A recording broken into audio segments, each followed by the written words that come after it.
Good evening and welcome to the Crossroads Career Webinar tonight. As always, we're really appreciative that you've joined us and welcome. My name is Tom Jacobson. On a volunteer basis, I lead the Woodbury Lutheran chapter of Crossroads.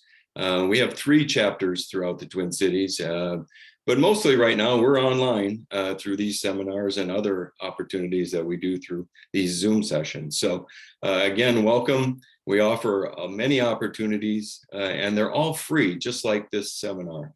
So if you haven't already been acquainted with us, please get acquainted with us and find out what we can offer you in your transition time. It hopefully would be of great value to you and like these seminars. Let me share our agenda for tonight. I'm going to do a brief introduction here, and then I will be introducing our first speaker, Kevin Kuntz, who will be talking about his career transition and Crossroads. And then we will have our main speaker, Jen Radke, and she'll be talking about social media, how to maximize it.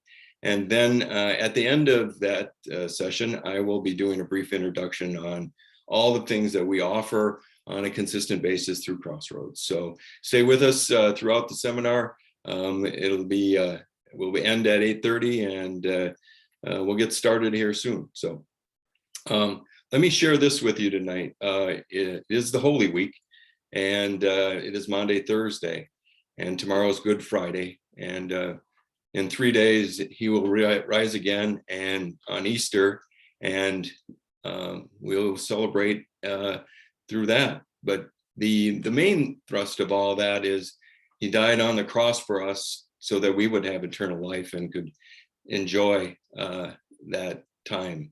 So this is a great week. So let me share this. In the book of Luke, chapter 6, verse 37, do not judge and you will not be judged. Do not condemn and you will not be condemned. Forgive and you will be forgiven. And the message is forgiveness. We all want forgiveness, and that's what this week represents for all of us. God gives us great advice in Scripture. Let's use it, let's go forth and carry that message and try to use that in our job search and really lift the burdens that are upon us and really shine in our next interview or whatever search you're in. So let me start with a quick prayer here. Lord, thank you for bringing us together tonight to share in the knowledge of our speakers and to really grow in what we're trying to do and really help us focus so that we can ask quality questions and really learn as much as possible. Then take us from there into our transition period and hopefully give us the wisdom to shine and to really get the opportunities that we are looking for. In Jesus' name we pray. Amen. So at this time, I would like to introduce our first speaker, and that'll be Kevin Kuntz, and he's going to share his Crossroads, career Crossroads with you. Take it away, Kevin. Okay, thank you, Tom. And also thank you to Harry for giving me the opportunity to speak with you folks, and welcome to everyone. I am very thankful to Crossroads because I've been through 2 job transitions. Both times I was assisted by them. In fact, I like to put in a plug for the small group opportunities. I know that's how I was first connected with Harry. And I know that's something that I learned all kinds of things, and it was a huge encouragement to me. So I would certainly urge anyone to has an opportunity to consider joining one of those groups. A little bit of background about me. I've been in the banking business a little over 40 years, most of that time in various management roles. I guess one of the challenges for people our age, and I'm someone who, according to Social Security, I could retire. In fact, they probably could have been telling me that for several years now. But that's, one of the first things I remember that our small groups talked about was the attitude that you bring to the table when you're in a transition. And it is extremely important. And I've learned that very readily and more than once. And I think that the way we look at different things, like our age, among other things, can definitely impact our ability to market ourselves the best manner possible. First of all, I like to say, why am I here? What's unique? I'm not in a job transition right now. I was contacted by a company not too long ago, very recently, and after what I thought was a fairly short conversation over the phone, I was offered a position. And that situation still hasn't played itself out yet. But I think the interesting thing is something that I, in the past looked at as kind of an albatross or an anchor around my neck, which is my age. This other company viewed as a huge plus.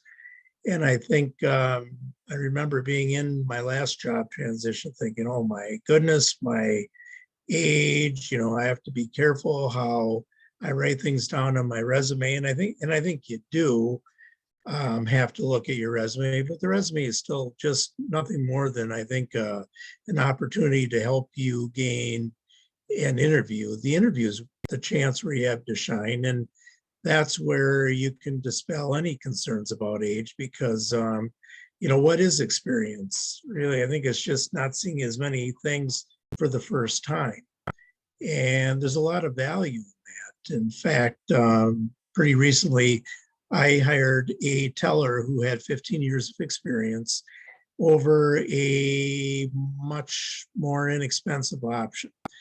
And I can honestly say that I have not doubted that decision yet, because just about 2 weeks ago, she was instrumental in stopping a $2,200 fraud that would have occurred, a potential loss. And it all came down to just intuition and the fact that she's not a first-time teller. This individual, our customer, except he wasn't really the customer, had an ID that matched our real customer, state driver's license, everything matched perfectly, the address, everything, date of birth, perfect, and the bad guy's picture. But something just didn't feel right about it. Signature was pretty good and everything, but I won't go into all the details, but she kind of sniffed it out, and we avoided a $2,200 loss as a result of it. So I thought, here's another situation where experience really made a difference. And I think that during a lot of my 40 years, I've been a hiring manager. So I guess I'm can probably be qualified to say this, but one thing I'd really encourage everyone that is in a transition is look at your experience. And when I looked around the room, when we used to go to the Crossroads events in person, I wasn't always there was a couple other people that were beyond their 20s like I was, if you know what I mean. And I think that's something to keep in mind. Use that as a feather in your cap. Prepare, be prepared. How can you help how can your experience help this company that you're about to talk to? I'd even go into interviews armed with some things that you can get out, how you can help them. And if they don't bring up, have some questions ready so you can steer the topic over to that to give you the opportunity to bring up your strong points. A strong point has got to be, if you're been around and seen as many birthdays as I have, there's got to be a lot of things that you can offer the company. Think about that, because if you're the only one that's speaking to those things, it's probably going to give you a leg up on the competition. One of the things that I really appreciate about Crossroads is the fact that faith is brought into the equation. And in my job transitions. Well, not only those, but my faith has been irreplaceable as far as the strength that it provided me. And I would really encourage you, I can share a couple verses that have meant a lot to me, not only in the hiring process, but particularly in that. First one is 1 Corinthians 10:13 that says that God won't put us in any position that we can't handle. He's not going to put us into something that is beyond what we're able to deal with. That is encouraging. That can help dispel any of those questions or concerns about, oh, what am I going to do if I don't get another paycheck or the unemployment runs out? And well, we're never going to be in a situation that's beyond what we can deal with. That's, to me, a huge comfort. The other verses that are really important to me is Proverbs 3:5-6. Trust in the Lord with all your heart. Lean not on your own understanding, which is something that I tend to do. And then in all your ways, acknowledge him and he'll direct your paths. I tell you what, that is something that goes hand in hand with what Crossroads talks about with how important your attitude is. Trusting first, and then dispelling the way that I see things, just throw that out. And then the next part of the verse says, acknowledge God and consult him in everything, and he'll direct your paths. Trust, consult, and be patient, wait for God to act. That's been a huge confidence builder in me. And I know that I'm on the call, there's probably all kinds of varying levels of how important Scripture or God is to us in our daily lives. But I would encourage, if you feel like you're missing out on that strength, I would talk about one of the sponsors to this, and that would be Grace in Eden Prairie. And I don't go to Grace because I live in South St. Paul, but we share, it's a church that shares very many of the same way we look at God's word, which is it truly is God's word. It's applicable in every part of our lives. And I would encourage, if you feel like you're missing out on something like that, find a church that preaches God's word, and it can be make a huge difference for you. So I would just encourage everybody that regardless of the way you may see things, the way you may see a deficiency or what you think is a deficiency may be something that an employer looks at completely differently. So I would encourage you, don't be discouraged, be encouraged, and know that God will never put you in a situation that you can't handle, and that he's there by, take him at his word. God doesn't lie, and he's there for us. So I encourage you, if I can help anyone, you can find me on LinkedIn if you want to have any other conversation or any other questions. But I want to encourage everyone, and hang in there. These are temporary things that you're dealing with, and you'll get through it. So again, thank you. Thank you, Kevin. I really appreciate what you had to say. And I really, a lot of people who have gone through the small group experience, the 8-week course, really do gain a lot from the assessments on attitude, and really focus on attitude and things of that nature. And I really enjoyed the verse that God never puts us in a situation he doesn't believe we can handle. I think that is very important. At this time, I'd like to start to introduce our guest speaker tonight, Jennifer Radke, who we found out in the preliminary. We've probably known each other almost 10 years. And I remember her words of how to use social media from back then, and they've gotten even more powerful today. She's a leader in this industry. She really knows her stuff, and she's going to be able to share with us a lot of great things. If you have questions, go ahead and put them in the chat box. and she's going to monitor it. And if she misses something, I'll obviously point it out. But at this time, I'm going to turn it over to you, Jen, and I look forward to hearing what you have to say. Thank you so much, Tom. Thanks everybody for being here. I'm just going to go ahead and share my screen as well. So you should see a PowerPoint. And as Tom mentioned, I do encourage questions. We have a nice small group here tonight, so let's keep this flowing, somewhat informal, and make sure it meets your needs to the greatest extent it can. My goal today is to talk about how you can utilize social media in your job search. And to some of what Kevin was talking about, depending on the different age ranges or comfort level with social media or digital platforms, we all might have varying levels of comfort within this as well. And it may be a piece that's holding us back. So I'm hoping to give you guys some very actionable pieces that you can take away and make change on and see some results here in the coming days and weeks. So my first question requires you to engage in the chat box. I'm really curious to know if you are on social now and how many platforms you tend to be on. And it may not be for social or for job search, but just in general, how many social media platforms are each of you on, if any? If you could put that in the chat box, that'll help us get started. All right, thank you, Chris. You're on 2, Evan's on 2, good.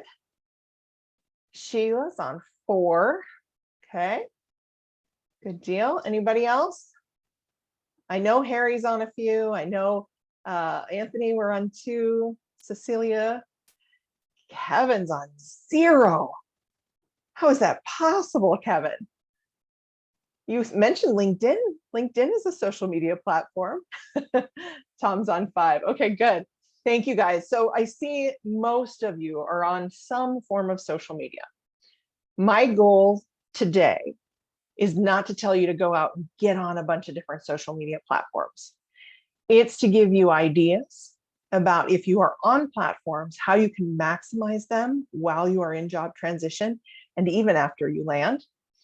And if you're not on social, or if you're only on one, perhaps there might be another one that fits better for your current needs. So I just really want to give you some of that insight.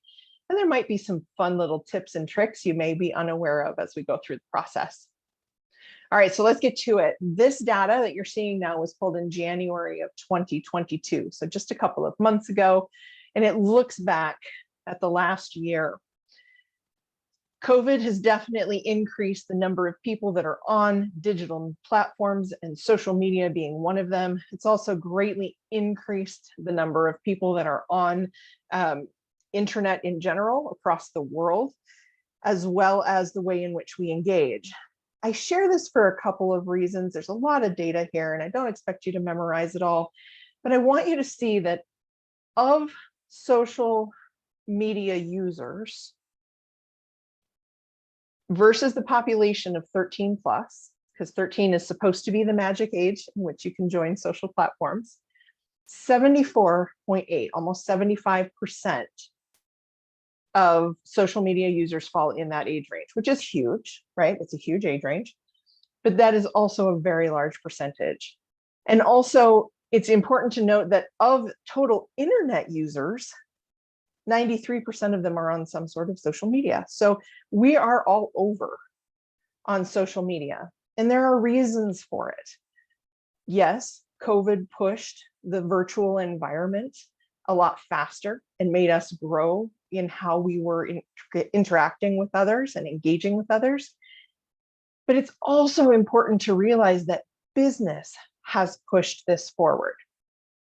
Within the last year, 91% of all employers are currently utilizing social media as a part of their hiring process. Now, this could mean that they're posting jobs on social media. It could mean that they're researching candidates prior to offering a job. It could mean that they're spending lots of time investing in talent acquisition via the medium. It could be a little or a lot, right? But it is 91% of all employers. That number to me is astronomically high, considering the number of small businesses out there and those industries that you may not immediately think to be on social. But the reason they're there is because that's where their audience is, right? We all have some sort of social media. So does the rest of the population. And our businesses are simply trying to connect with us there. Something that I thought was interesting, and this study is a little bit older, but it came from 2020. And it said that 77% of recruiters are utilizing LinkedIn. 63% of them are utilizing Facebook in the hiring process. And then the one kind of taking the world by storm right now is Instagram. And they broke this one down into the level of recruiters. It's higher for tech companies, right? 63% might be using the Instagram platform versus millennial recruiters, which are at 35. But it's an overall, when you take all industries together, you're looking at 25% of recruiters are using Instagram. So it's higher if you're looking at companies who are using millennial recruiters or technology companies. I think that's important to note. Okay. So what is that thing that holds us back? For some of us, it's just distaste. We don't like social for one reason or another. It might be that you have, drama in the family or in your community, or you don't want to watch politics, or there's too much fake news, or you just don't have time for it, right? I get that. But for most people, it's fear of saying something wrong, of the backlash that comes, because that is a real possibility, right? They don't want to be seen as not knowing what we're doing. And so we avoid it altogether, which unfortunately has its own connotations. And it gives people different impressions that we may not be looking for. So again, my goal tonight is to help you figure out a couple of ways in which you can stand out and maximize this process. The first place we have to start, and this really should be with anything that we're doing in our job search, is we have to set some goals. Okay, what are we trying to accomplish through social media? Is it that you're trying to reach recruiters in a specific area? Is it that you want to share your thought leadership?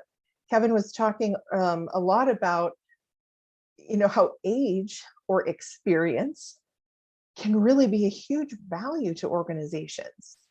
How do we share that? How do we let people know more than just saying, hey, I've spent 45 years in the workforce, right? How do we help them see that we know what we're talking about? But if we don't know what our goals are for how we're going to utilize social, it really becomes one of those things where we spend a lot of time, we spin our wheels, and we may not get any results or very few results, and we get frustrated. So we've got to understand what our goals are.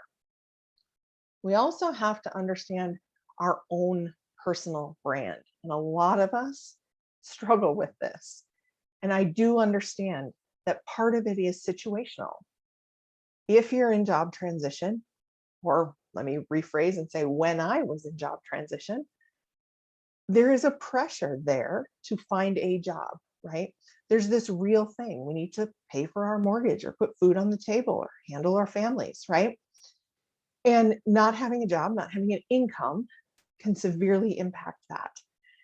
That stress comes through in the job search process if we're not careful, which is why we need to set some goals and really understand what we want people to see about who we are. So we have to ask ourselves some really important things about our own brand. The first being, if we're on social, or if we're just using email or telephone, who are we trying to reach?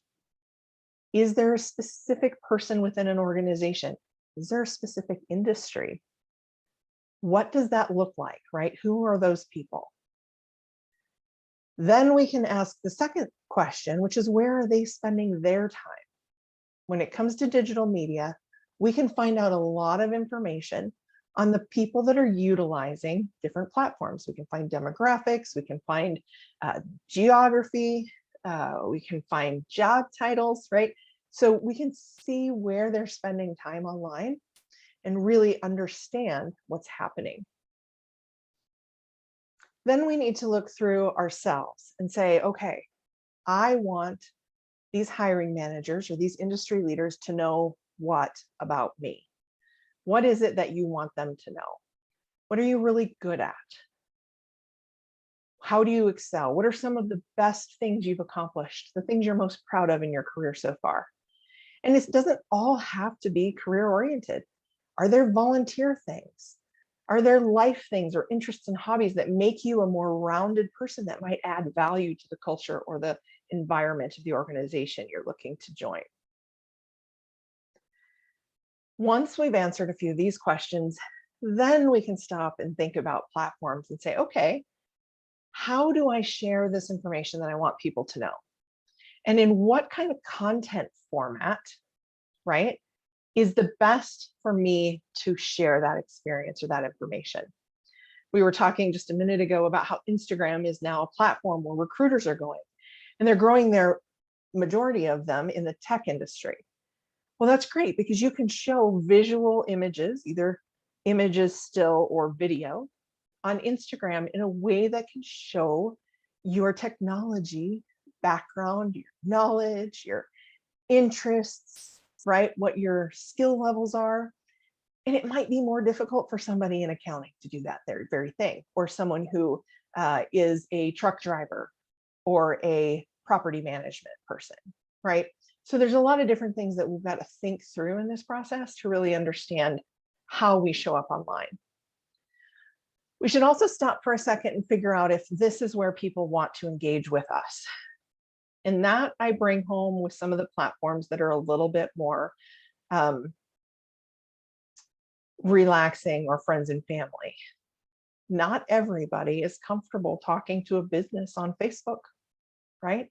And that's okay, because Facebook is a friends and family network. But that doesn't mean we can't use Facebook for job search. It just might mean you may not network in the same ways. And we'll talk a little bit more about that today. A good example for you here is many of you have probably heard of Snapchat. And if you have, go ahead and throw up your hand or throw it in the comments and let me know if you've heard of it or if you're on it. But Snapchat is one of those platforms that's really big with the younger generation.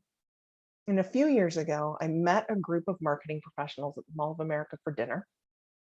And one of the gentlemen, starts taking pictures and he says, "Jen, I can't find you on Snapchat." I said, "I know, I'm not on Snapchat." I am now, but I wasn't 5 years ago, right? And he said, "Well, how can you be the National Institute for Social Media's CEO and not be on Snapchat?" And I said, "Well, let me tell you, the majority of users on Snapchat at that time were between the ages of 13 and 18. And the majority of them were there to connect with friends and family. They don't want to talk to me about continued education. And since my audience typically has a bachelor's degree or at minimum an associate's degree, they don't even fit the age demographics of the majority of people that were on that platform. So it didn't make sense for me at that time to spend time managing my business and networking there on that channel. And that's something that you can all think through too. Sheila, I love that you're on it.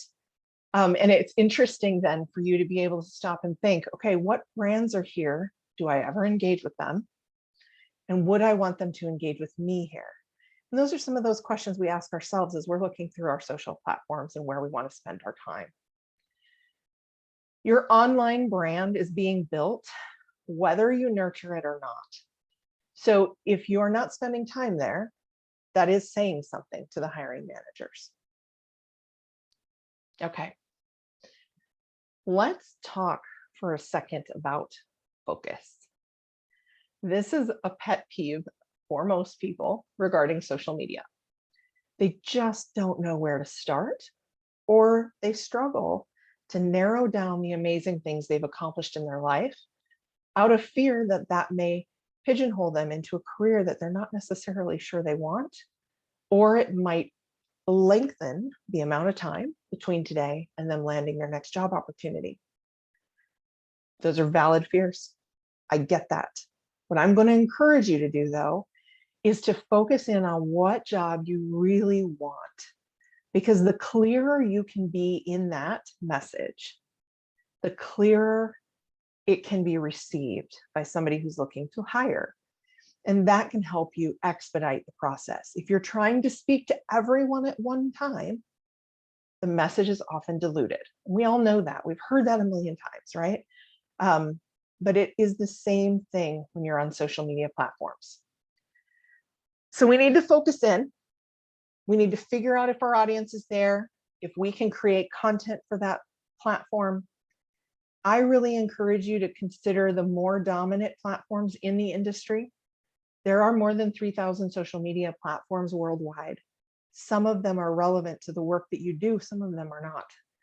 So think through that process and spend time where there's going to be the largest return on your investment. And then take the time needed to learn the functionality of the platforms. You might be surprised how much you can do with LinkedIn, for example, that you didn't even know was possible. Okay, and we're going to walk through a couple of these. So we're going to look at platforms specifically. I'm going to look at about 4 of them, and then I'm going to give you some time-saving techniques. Remember, I'm not telling you have to be on all of these. I'm encouraging you to think about where you might be, or if you are there, how can you maximize the usage of them? We're going to start with LinkedIn. For almost everybody who's in job transition, LinkedIn is a good place to start. It is known as a professional networking site that allows you to connect not only with businesses, but with people in different organizations across the globe. Many users are US based, and so that is helpful as well, where some of our other platforms may have heavier users outside of the US. So a couple of questions that you have to ask yourself. First of all, and I know it's in a weird place, it's up in the upper right-hand corner. You'll see why in a second. Do you even have a profile here? If you don't have a profile, should you? Okay. If you do have a profile, then you need to really think through, is it complete? If you have bare bones in your LinkedIn profile, it's not surprising that people aren't finding you. They can't unless they know your name, because there's not enough data within the profile to have you be seen. The other thing is, do you have a picture, or how old is that picture? If it's too old and it doesn't match the level of experience that you've put in your experience section, people are going to question whether or not it's a real account or if it might be a fake account. So you want to make sure that happens. Pictures also increase the percentage in which you may be found in search or contacted by somebody via direct message. The numbers, it used to be 14%. If you had a profile picture, you're 14% more likely to show up in search and 34% more likely to actually have somebody contact you.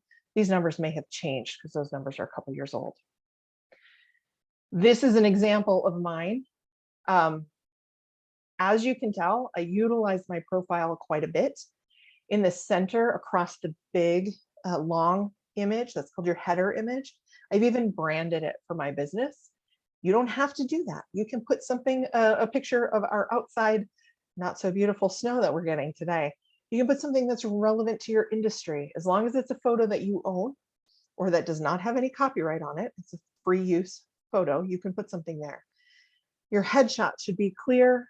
Be a picture of you and your smiling face. It doesn't have to be indoors. It can be outdoors. It could be something that's taken with an iPhone or an Android. The cameras in those these days are so good. Just take a good picture. And then you want to utilize as much of it as you possibly can. You'll notice that behind my name is a little audio box. On the mobile version, so on your phone, on the mobile version of LinkedIn, you can actually record the pronunciation of your name, which, if you have a very difficult name to pronounce, can be super helpful for folks. And it shows others that you understand the functionality of the platform. Same with adding your pronouns. Underneath that, this is where the keywords start to become important. Who are you? What do you do? What should people know about you? This should not be a job title. It should be more descriptive. What are those things that people are going to put in the search bar in order to find you or someone like you? And you'll notice mine even has a small tagline at the end that says, I'm helping marketers elevate credibility in digital marketing. I'm repetitive with marketing in a couple of different places because those are my primary clients, marketing professionals, right? So I want to make sure I show up. You don't need to put the name of the business that you're at or were at or are going to be at when you land, because that's going to be right there in the right-hand corner of your profile when you get somebody looking at your profile page. Okay. All right. Let's see here. Did I miss one? Nope. Okay. Is the information helpful? If your profile is full of information that is completely out of date or no longer relevant to what you want to do in your career, then perhaps it is no longer helpful and it can take a back seat. You can minimize it or even take it off. I mean, if you've got stuff on there that's more than 20 years old, maybe even 10 years old in some cases, that's no longer relevant, you can take that off. Are there keywords that you can use to help you be found?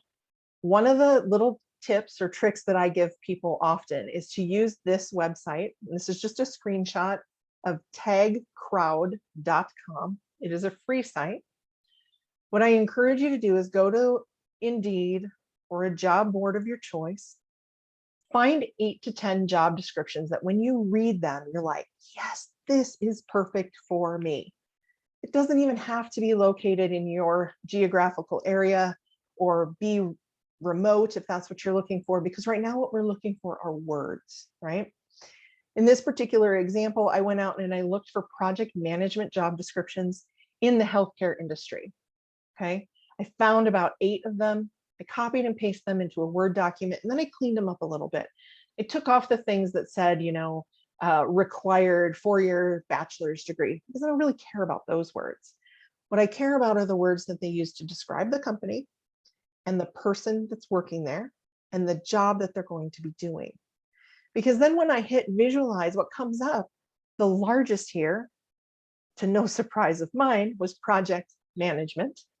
That seems to be very consistently across jobs in project management. But other things that you may not be looking for or may not have thought to add to your profile, things like development, health or healthcare, if that's the industry you're looking at, plans, teamwork, collaborative. These core companies that I was looking at wanted collaborative team environments. Then we can take these keywords and we can add them throughout our profiles on social. Not only LinkedIn, you can add them into other profiles as well. They will help you be seen. Okay, I'm hoping this makes sense to many of you. Please make sure you're using the chat box if you have any questions. All right, once we figured out that our keywords are there and it's complete, we should also take a look and say, does it reflect my brand? Prior to 2012, I worked in higher education. My brand does focus still around professional development education, but in a much different way. I'm no longer working with high school seniors or even those graduating with a bachelor's degree. I'm dealing with professionals who've been in the workforce for 3 to 4 years. So instead of saying things like college, university, admissions, I might instead say things like professional development, career advancement. There's similar terms to mean different, they're heard differently, right, by the people that are hearing those words, and they show up differently in different industries. So you want to make sure it reflects your brand. This is a hard one for most of us, especially in the Midwest, right? We don't want to step on anyone's toes or be too braggart. But we need to stand out from others in our industry. If we are competing against 50 other people for that job, how do we get seen? How do we stand out, right? And then there are different ways that we can highlight our experience, especially on LinkedIn. So we want to share that information as long as it's going to engage with our audience, okay? We can look at things like, when did I post last? What content did I post? Was it relevant to my brand? I know a lot of people sometimes in job search, they get really excited about the volunteer work they're doing. And they post a lot about that.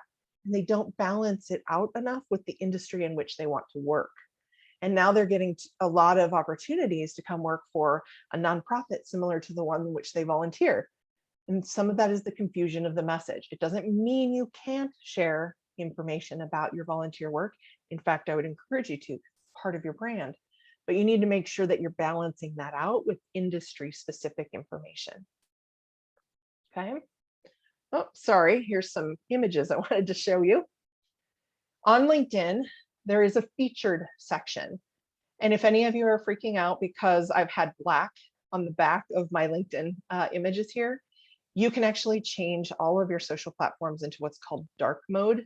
So it shows in black instead of white. It's a little easier on my eyes for somebody who's on the computer all day long. So that's why that looks like that. But right above your about section in your LinkedIn profile is this featured place. If you have a website or you have an article that you've been quoted in, or you have a link you want to share to your company once you land, these are all things that you can add to this featured section that will show you more about, who you are, what you do. You can even upload slides here, which is one place I will put these slides after tonight's presentation. You can go to my LinkedIn profile and engage with them there and download them there because it gets you used to that process. I know we'll also have them sent out from the Crossroads group, but I encourage you to go check that out too. The other place that you can add some information that's engaging is down in the experience section itself. So I pulled out not my title now, but one of the things that I do currently, which is I do speak. You can put a blurb about what you do. And in this particular thing, I'm highlighting my speeches, but I have the ability to upload media, images, video, PowerPoints, and all of those things then can add to the credibility that I do these things. And here are some of the places that I do them. So people can learn more about me and really inform and guide my audience. Okay. Here's a bonus. Has anyone heard the new scoop? LinkedIn allows you to add a career break to your profile. This is fairly recent, I think in the last month. They've been talking about it for a while, but a lot of us struggle with, what do I do if I was caring for an elderly parent or a child, or COVID shut everything in my industry down and I had to take a break? You can add those now to your LinkedIn profile, so you don't have to necessarily make something up, right? Or write out, I was in job search. It will just let you add it into that experience section. There's a drop-down list. It's going to ask you a variety of what was it, what type of a leave of absence was it, where was it, are you still on that break, or when did you have it, so that you don't have any gaping holes on your profile in the experience section. Okay, some tips for LinkedIn. You do want to post regularly. I know a lot of people go, okay, Jen, but what does regularly mean? I don't want you to go from 0 to 500 in a minute, right?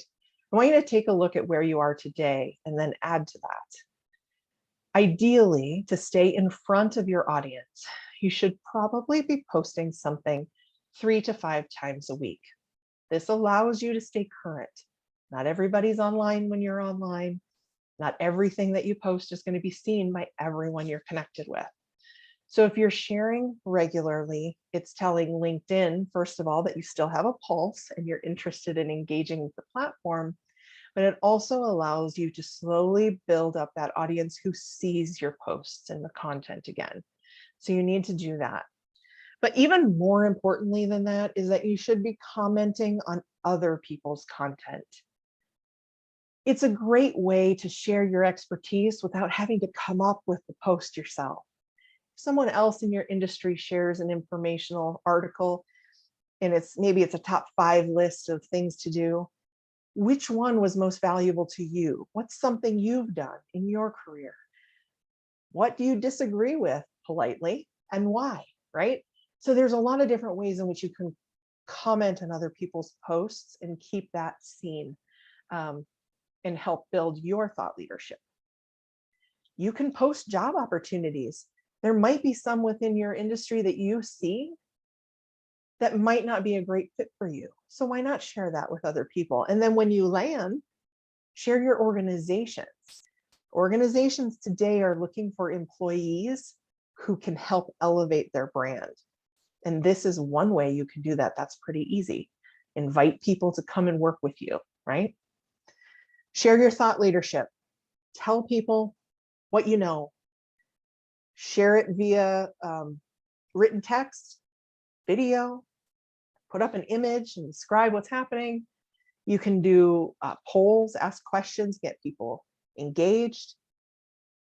You can even write articles or blog within the LinkedIn platform, and that is searchable both on and off of LinkedIn. So there's great value there, and you don't have to go create a brand new website for yourself if that's how you want to communicate.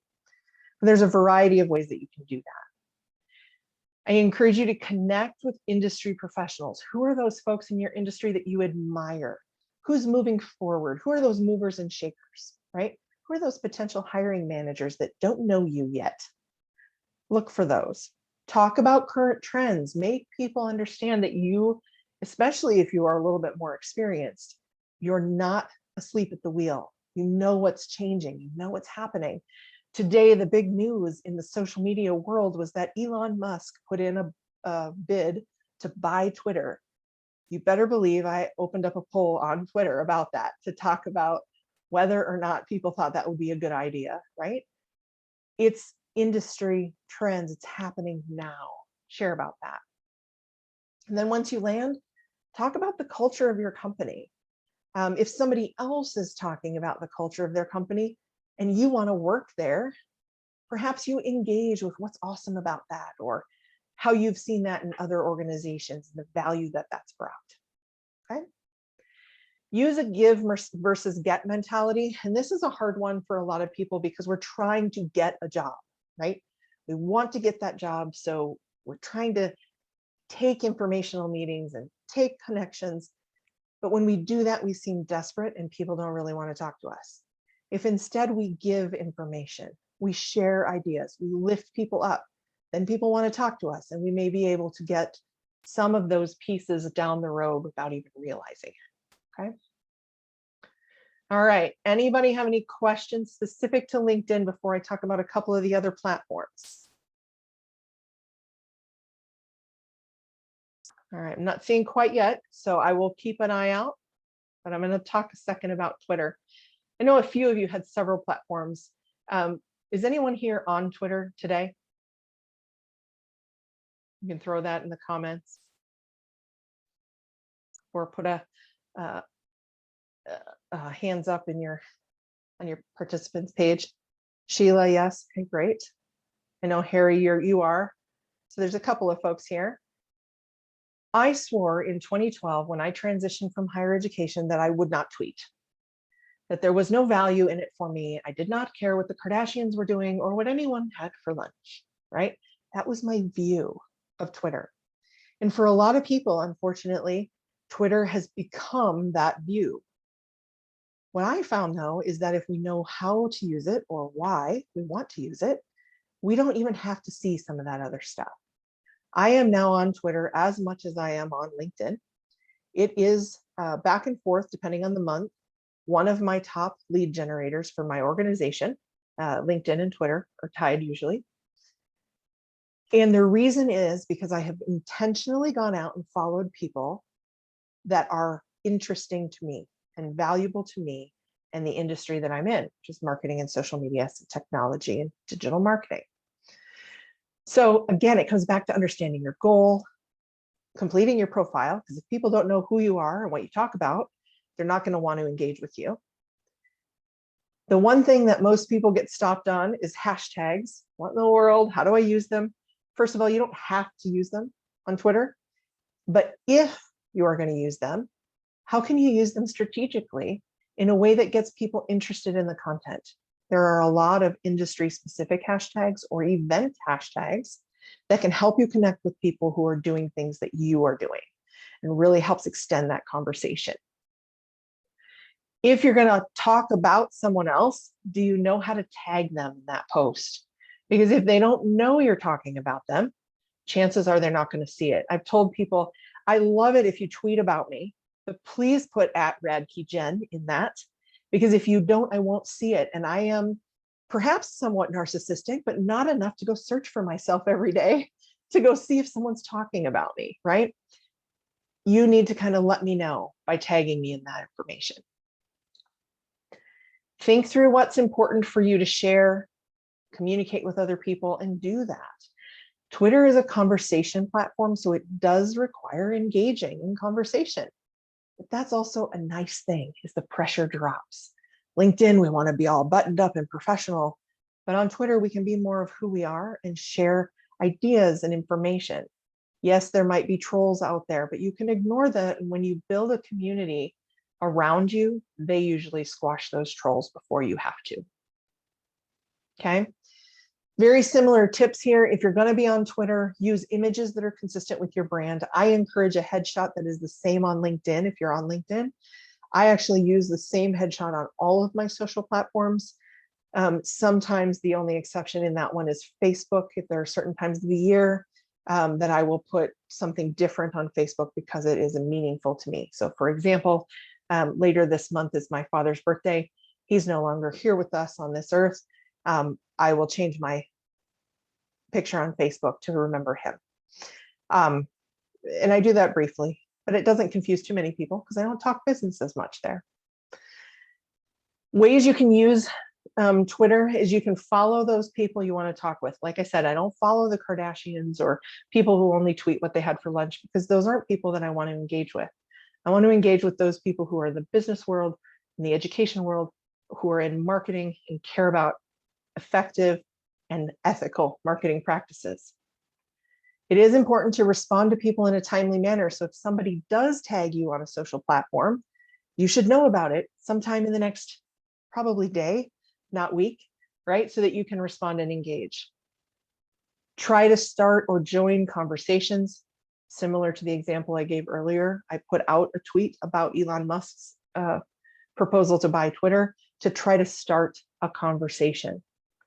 There are also these things called Twitter chats, where you can join industry chats, where people get on Twitter at the same time, they use a universal hashtag, and you have a conversation about the industry, something that's happening now. So for example, there used to be one called T-Chat, which was talent chat. It was all about talent acquisition. And so a lot of HR leaders who are in that talent space would go there, share best practices and ideas, depending on what the topic was for that week, and get to know other people in that space and learn from other people in that space. You can also create lists to help you organize your feed. I've done this. I have probably 30 lists. You'll notice that some of them have my name underneath it. That means I have created that list. You'll see that other people, like this one, 𝙈𝙭𝙭𝙞𝙢𝙈 in digital accessibility, she's created her own list of which I subscribe to. Alexa is very big into digital accessibility. I value her opinion greatly, and therefore I subscribe to this list so I don't have to try to recreate the wheel. She's already putting people who care about this and talk about this topic into a list. So when I want to go see what's happening in that area, I can go to that list and see all the people who might be talking about it. You'll also notice I've got one here at the bottom with a little lock behind it. It's called Friends and Family. This is the list that's locked down. Like if you go to see this one, you can't subscribe to it and you can't see who my friends and family are. It's a private list. That's what the lock means. But if I am after work and I want to see what my peeps have been up to, I can go there. That allows me to compartmentalize and only see the types of information that's valuable to me at that time of day. I follow, I don't know, 8,000 people on Twitter. So if I just look at my feed every day, it goes so fast that I can't keep up. So if I can compartmentalize, I can really focus in on what I'm trying to accomplish. Okay. All right. Let's talk Facebook for a second. I'm guessing that a few of you might be here, but most people put up the not going on there for job descriptions barrier often, and that's okay. So here's what we're going to say. We're going to talk about how you might use it. If you have a business, or if you're looking at a business, you can do some research on the organization here. This is in very many ways the new website, right? It used to be you had to have a website to be a legitimate business. Now it's kind of one of those things where you gotta have a Facebook page. But as a potential employee, we want to go out there and see if they do. Are they posting on it regularly? What kinds of things are they sharing? Companies are going to share a lot more employee type posts and culture-based posts on Facebook because it's a little bit more relaxed. So if you went out and built a house for Habitat for Humanity, chances are they're going to see that on Facebook. So that's going to give you a little bit more insight into the organization. You need to know why you're there. And if you're just there for friends and family, that's great. Check your privacy settings. Are you locked down well so that if people are searching, they're not seeing all the pictures of your kids or your fur babies or whatever you might have, right? You also need to remember, and I think everyone on this call has probably heard this before or should know this already, but if you don't, I will say it again. Social media is never truly private, so you still should not likely be posting anything that you're embarrassed of or you wouldn't show your grandma, right? So check your privacy settings and then be mindful. What type of content are you sharing? I mentioned earlier, I don't share a lot of business content on Facebook, but I do a ton of business research on Facebook. Do people in my network know what I do for a living? Yes, many of them do, because they're people who are close to me, right? So they understand that. So I do share things like today. I shared this event because I know that there are people in my friends and family network who could value from a conversation about the job search process. But if your audience isn't here, then you don't have to spend your time here working through the job description. You can do some research if you already have an account. And if not, you can spend some time on a different platform. If you are a marketer or even a salesperson or a creative, you may want to think through, are there groups that you could join, events you could pay attention to? Should you be utilizing LinkedIn Live? If you're a speaker, that might be a tool for you to practice being in front of an audience and in front of the camera, okay? It is a family and friends network, but it is also, like I said, a very great social listening tool. So go out there and research the companies, research industry groups, figure out how they're utilizing that platform. Because they're your friends and family, they theoretically know you better than anyone else. So you could send them a direct message or even post on your wall that you're looking for something. My tip here would be tell them what you're looking for and be as clear as you possibly can. Not always do those who know us best understand what we do for a living. So if we have specific companies we're looking for or job opportunities that we might be looking for, tell them what that is in as clear of and concise of words as you can. This, like Twitter, is about conversations. The more conversation you're having in the comments of a post, for example, the more people that will see it. Social really is pushing us to be more conversational, and that is why you don't see some posts and you see others. If you're going to share something related to your industry, make sure it's something that's of interest to your folks. One of the reasons I don't share a lot about social media marketing is because most of my friends and family network are not in the marketing industry. So I share those pieces that they might like.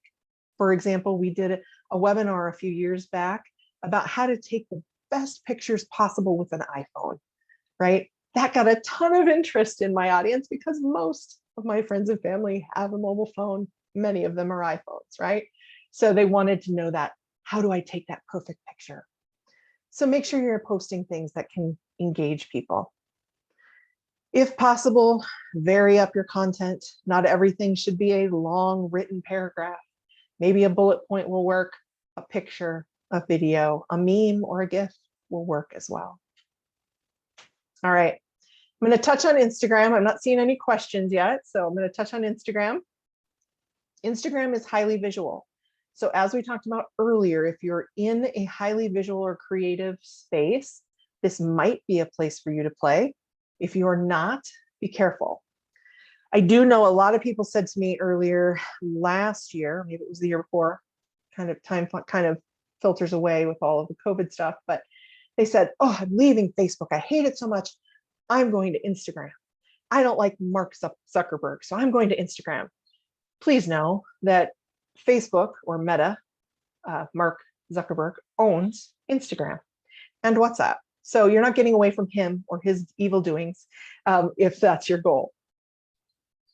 One of the big things on Instagram is share. You have to share content. You have to put pictures, reels, or video content up there. You have to also be consistent. What kind of information are you sharing and how often? It doesn't have to be 3 to 5 times a week, like I suggest on LinkedIn, but it does have to be more than once every 6 months. It's also important to search people out that are valuable in your industry, comment on something that they've put out, and engage just like you would on all the other platforms. Hashtags on Instagram are even more important on Twitter, even though they started on Twitter.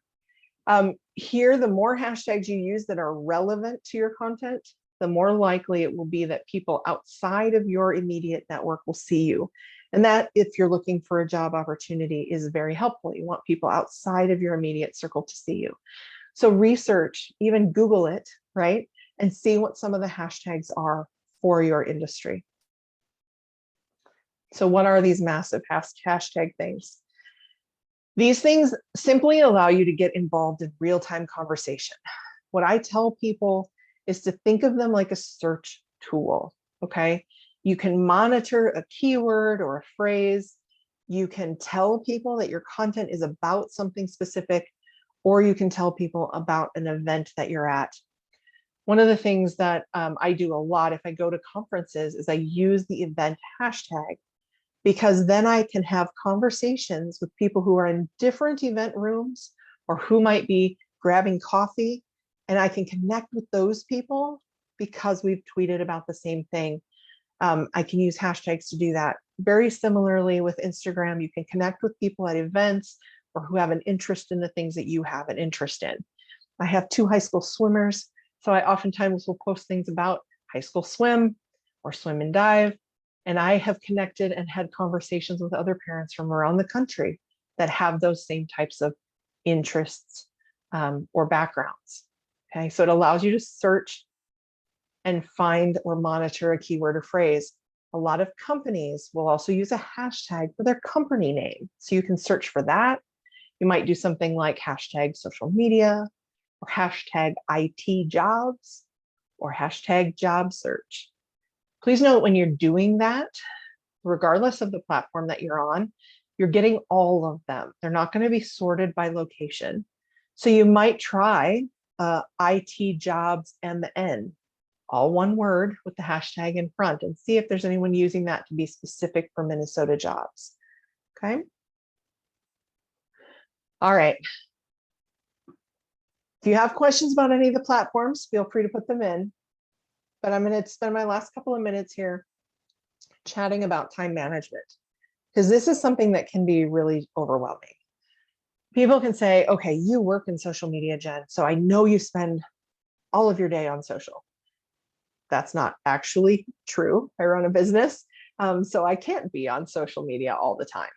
But there are tools that can help us look like we are, or help us engage in more meaningful and important ways without spending a lot of extra time. Some of it comes down to focus and really making sure that we're careful about what we do at different times. But another piece of that is we need to be deliberate, right? Set aside a small amount of time each day for a couple of different activities. The first one is to either create or curate content. So this means you're either writing your own content or you're sharing content you found from somewhere else. My hope is that many of you are reading industry news in the morning when you're having your coffee. And if you find an article that's beneficial to yourself and you think may be beneficial to others in your industry, or be able to share some of your knowledge and experience, then that is something you can share out with other people. Then you spend maybe 30 minutes to engage or respond to people on social media platforms. I tend to break that up, and I spend about 15 minutes at my lunch hour and maybe about 15 minutes at the end of the day, trying to kind of catch people close to the time they might have engaged with me, and also to be more present at different times of the day so I can figure out where my audience is as far as timeline. But if we set aside those times, it doesn't have to be a huge amount of time. It just needs to be a consistent amount of time, and we need to stay focused when we're there. Then here are some free tools that you can use, okay? Buffer.com and Hootsuite.com are scheduling tools. I know that Buffer still has a free version. I believe Hootsuite does as well, although I heard that they just made some changes into their pricing structure, so don't quote me on it. But if you're having coffee in the morning and you come up with 5 different articles that are all excellent, you don't want to post them all right then and there. Because yes, that's 5 posts in a week, but they're all at the same time on the same day. And the likelihood of you reaching the widest amount of people possible is very low. So if you use something like Buffer, you can tell it to say, I'm going to put this out on LinkedIn today. This one I want to go out tomorrow, maybe around the lunch hour. And then Monday, I want this one to go out during commute time, right? So you can kind of schedule those things out. It is not good to do that with things that are time sensitive unless you are being very mindful about the timing or the date. But most of the content we're finding is what we call evergreen. It can be used today, it can be used next week. So go ahead and schedule those things out. It will help cut down on time. The last tool here is called bit.ly.com. It's a link shortener. Some of the articles that you find online might have like a page of web URL. You don't want to post that anywhere, Twitter, Facebook, or LinkedIn, because it looks kind of sloppy. Bit.ly will chop it down to about 22 characters. And then if you sign up for their free version, you can also find out how many people clicked on it. It gives you a little bit of insight as to what was interesting to your audience. I do encourage you that whatever time you spend now on social, you carve out a small amount of that time after you land to continue to be active. There's a couple of reasons for that. Yes, you've landed. The reality is you could be in search mode again, and you don't want to get that big boulder having to move from being static to moving forward again. It's harder to move it from initial state. But the other piece of that is that you have job opportunities. The companies, like I mentioned earlier, are interested in seeing people who can add value to the organization. And a lot of time that's bringing awareness, okay? All right, so my key points tonight. If you haven't written these down, these are my key ones. Have clear goals when it comes to social media. Know what you're trying to do. Know who your audience is and be as clear as possible about what job titles they hold or what companies they're in so that you know who you're trying to connect with. Then choose the best platform or platforms for you to engage on. You have to share content. Just creating a profile is not good enough. The analogy I've used a lot is if you're going to an in-person networking meeting, you get yourself all dolled up, right? And you go stand in the corner. That's like creating a profile and never talking to anyone or sharing valuable content. It's likely very ineffective. And then last but not least, be consistent, okay?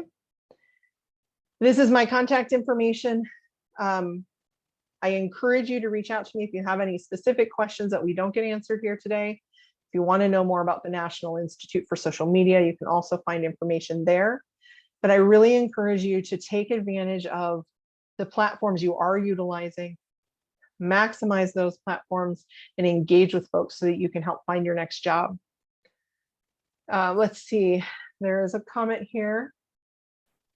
I found slacksocial.com to be the best free scheduling tool that allows you to post content to LinkedIn and Twitter over a month ahead of time. Slack Social, I have not heard of, so that's a good one. Thank you for sharing that one. There are a lot of scheduling tools out there. free is always good, in my opinion. So, any other questions, comments, feedback? Oh, such a quiet group. We obviously got a tired end of day group. Either that or I said so much they're busy scribbling quickly.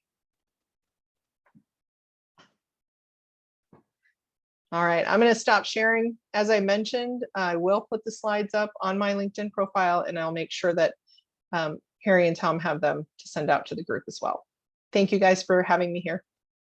Terrific. Well, thanks, Jen. That was great. You shared a lot of content, a lot of stuff there.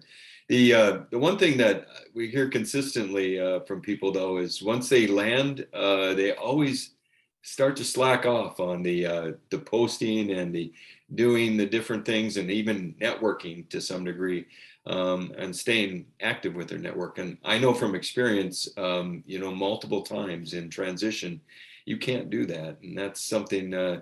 It's harder to get back into it, just as hard to get back into it as it was to start in many cases. So yeah, it really is. Yeah, Tom, I appreciate you weighing in on that, because it is so hard. And on the other side, there are so many things you can do if you keep that networking going. There's collaborations, there's hiring opportunities, there's thought leadership, conferences you maybe didn't even know about. I mean, the possibilities are endless. So it really is good to keep that going. Right. And the group, LinkedIn used to be very high on the group, and now they're starting to come back a little bit, but you know, there are lots of ways to be on there and to really share content. And you're right, the more you do it, the better off you are. So appreciate everything you had to say tonight. Time management is really something. The Buffer and Hootsuite, I've used both, and I kind of like Hootsuite better, but as a free service, Buffer is still very good. So Hootsuite does have a lot of bells and whistles, especially if you want to monitor hashtags or keywords. Right. The price tag scares a lot of people, and some people are just nervous because it has so many bells and whistles. It's a little clunkier. Buffer's super easy and scaled down. Right. So it's a good starting tool, but as you advance, I think Hootsuite's great, or Slack Social, later Sprout Social. There's a million. Perfect. Well, we appreciate it. Thank you very much for being with us tonight and sharing your knowledge. I think it'll be helpful for everyone was on. So thank you. Thank you.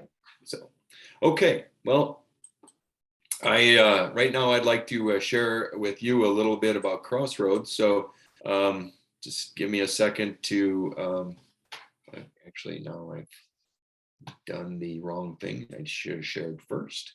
Hold on. Where did there we go. And share screen, and welcome.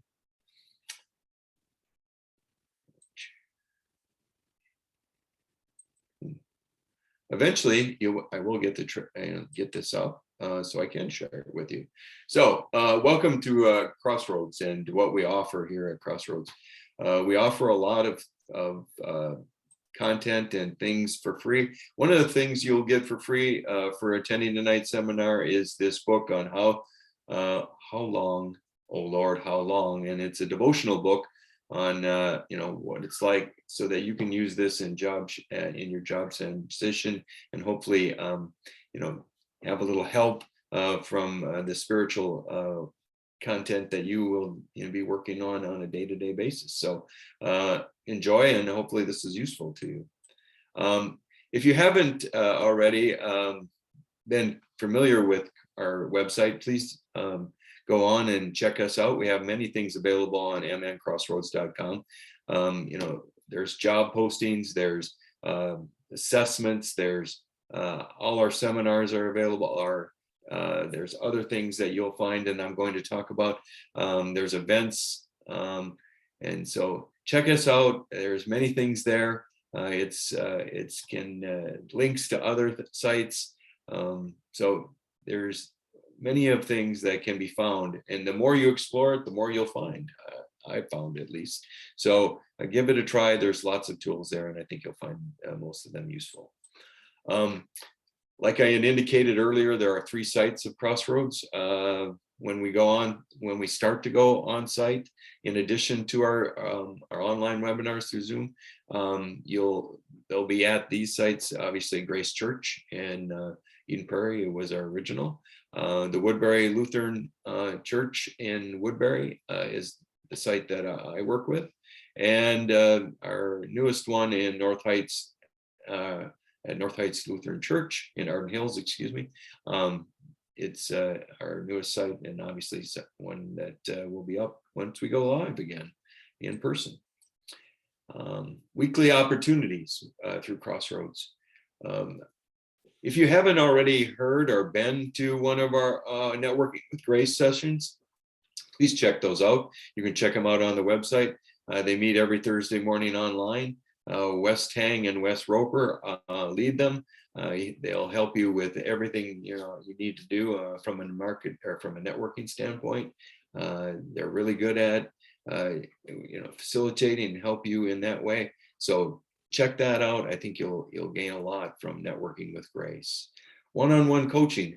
Many times in job search or job transition, we need additional help in one way or another. And a lot of it is available through our online coaching. So sign up online from anywhere from resume help, interview skills, or interviewing practice, and other things are available from a one-on-one coaching session. So look it up, get online and check out our one-on-one coaching ability through our website there, and you might get the help that you need that'll spur your job search on.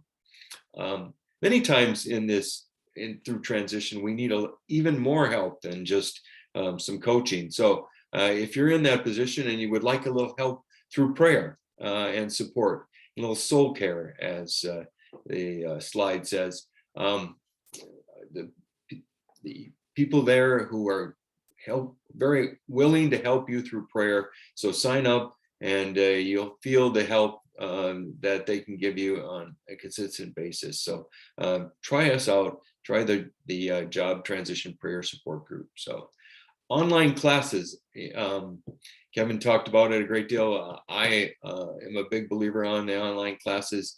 We have one starting in May 9th. It meets on Mondays, and it's from 6 to 7:30. So you can sign up for that online. What would you get in our small group classes? Well, they're 8 weeks long, and the first session really focuses on attitude and how to do some assessments and really figure out where your strengths are and how you can use those strengths in your job search. Networking, how to do effective networking.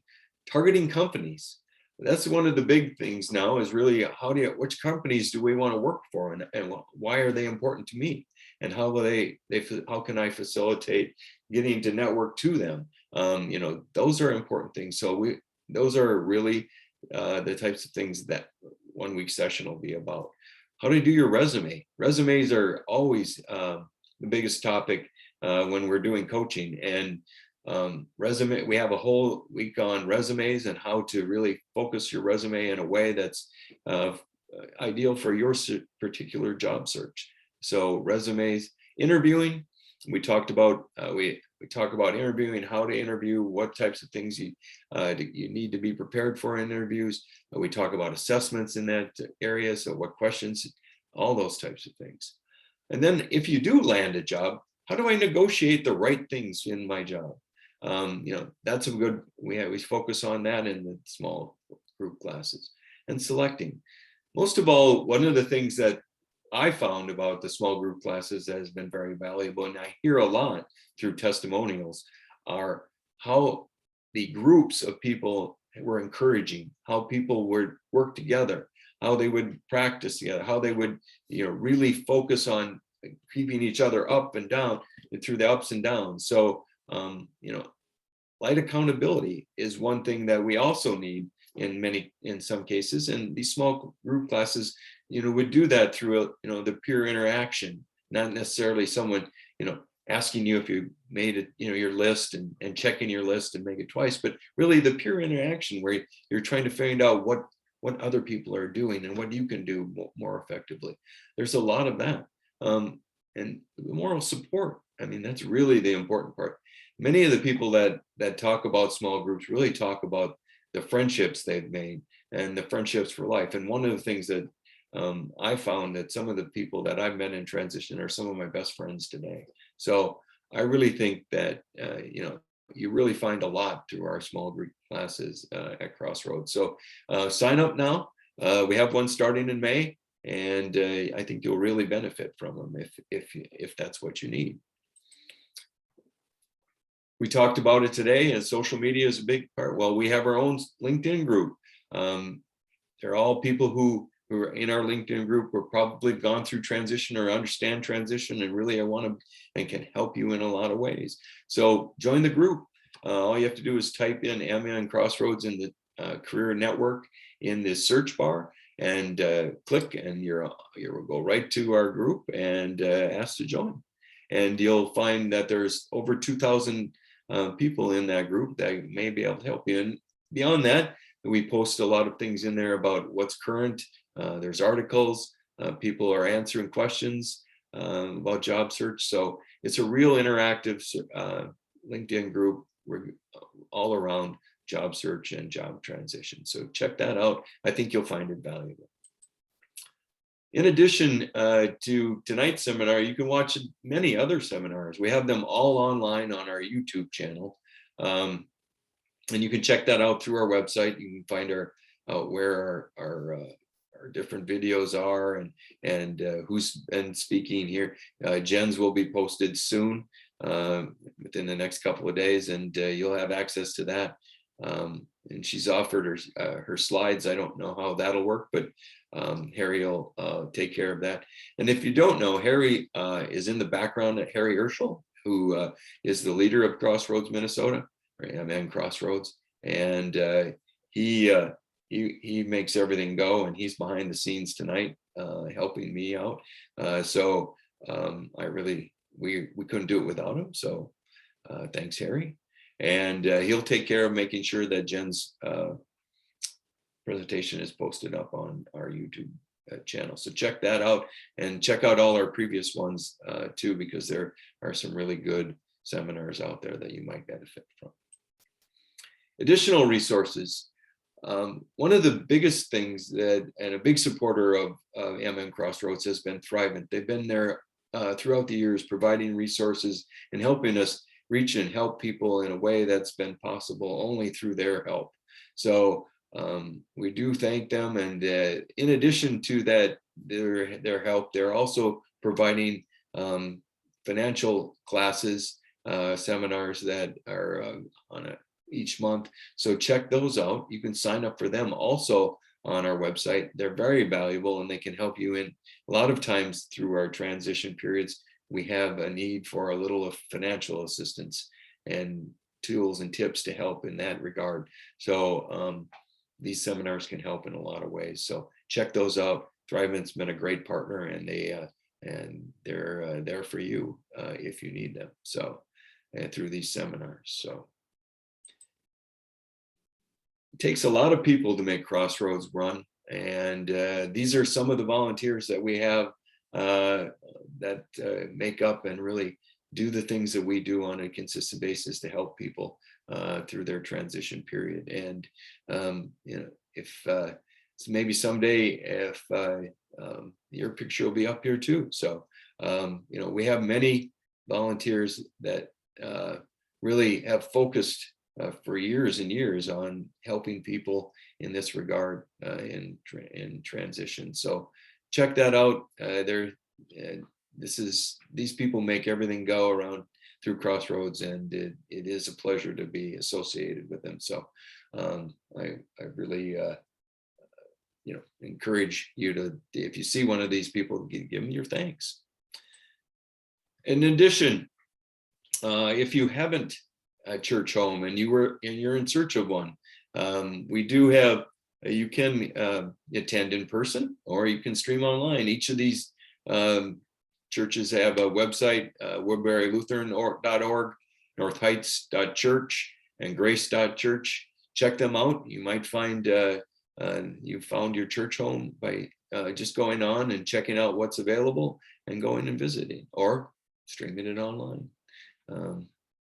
They have a lot of great content, and they're looking, hopefully they'll help you. That's it for tonight. That's our my slideshow actually. So if for instance you're interested in one of our 8-week courses, please go out to the website and check it out. Sign up for the 9 or the one that starts on the 9th of May. Networking every Thursday morning with Network Through Grace. You can sign up for that. One-on-one help, if you need one-on-one help, we have that available through our coaching resources. Prayer is available, help through prayer. And our next seminar will be next Thursday, the 21st at 7:30 a.m. to 9 with Melanie Martz, understanding and effectively working with recruiters in the job search, in your job search actually. And that ought to be very useful and entertaining. So if you're interested in that, please sign up. I want to thank everyone who was presented tonight, Jen and Kevin. It was great to have you here, and we do appreciate that. And I want to wish you all a great Easter holiday, and I bid you good night, and good luck in your job search.